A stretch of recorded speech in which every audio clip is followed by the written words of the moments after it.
ജയ് മാതാ. ചരണം ശരണം രമാംബികേ, ചരണം ശരണം ത്രയംബകേ. സദ്ഗുരു ശ്രീ രമാദേവി അമ്മയുടെ ദർശനങ്ങൾ ആത്മത്യാഗത്തിൻ്റെ ഉന്നതമായ മാതൃകകളാണ്. ത്യാഗം എന്നത് കേവലം ഒന്നിനെ ഉപേക്ഷിക്കലല്ല, മറിച്ച് വലിയൊരു ലക്ഷ്യത്തിനു വേണ്ടി വ്യക്തിപരമായ താൽപ്പര്യങ്ങളെ സമർപ്പിക്കലാണ്.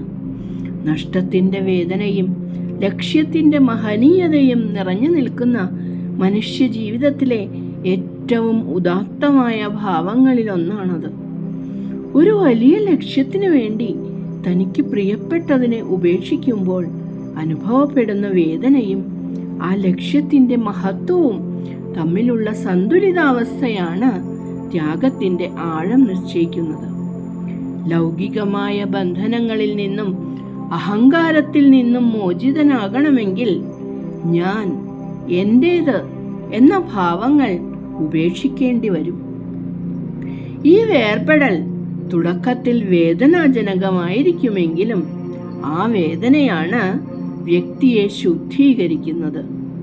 ത്യാഗത്തെ വെറും നഷ്ടത്തിൽ നിന്ന് വേർതിരിക്കുന്നത് അതിൻ്റെ പിന്നിലെ ഉദ്ദേശശുദ്ധിയാണ്.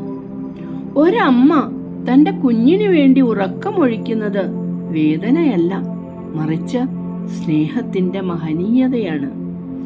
സ്വാർത്ഥതയില്ലാത്ത ഒരു ലക്ഷ്യം മുന്നിലുണ്ടെങ്കിൽ നഷ്ടങ്ങളുടെ വേദന നിസ്സാരമായി മാറുന്നു. സർവവും ഭഗവാനിൽ സമർപ്പിക്കാനാണ് അമ്മ നമ്മെ പഠിപ്പിച്ചത്. നമ്മുടേതെന്ന് കരുതുന്നവയെല്ലാം യഥാർത്ഥത്തിൽ ഈശ്വരൻ്റേതാണെന്ന ബോധ്യം വരുമ്പോൾ ത്യാഗം എന്നത് ഒരു നഷ്ടമല്ലാതായി മാറുന്നു. അവിടെ വേദനയ്ക്കു പകരം ഭക്തിയും സമാധാനവുമാണ് നിറയുന്നത്. യഥാർത്ഥ ത്യാഗം ഒരാളുടെ ആന്തരിക ലോകത്തെ മാറ്റിമറിക്കുന്നു. നഷ്ടത്തിൻ്റെ ഭാരത്തേക്കാൾ എത്രയോ മടങ്ങ് വലുതാണ് നാം നേടിയെടുക്കുന്ന ലക്ഷ്യത്തിൻ്റെ മഹത്വം എന്ന് തിരിച്ചറിയുമ്പോഴാണ് ത്യാഗം ആത്മാവിൻ്റെ സംഗീതമായി മാറുന്നത്. നിസ്വാർത്ഥമായ ഇത്തരമൊരു സമർപ്പണത്തിലൂടെ മാത്രമേ ലോകത്തിന് വെളിച്ചം പകരാനും ആത്മസാക്ഷാത്കാരം നേടാനും നമുക്ക് സാധിക്കും.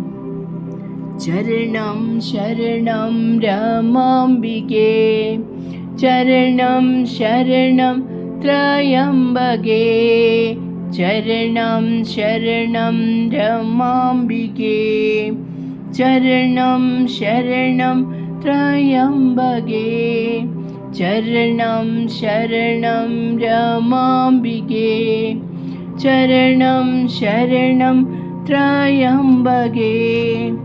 ജയ് മാതാ.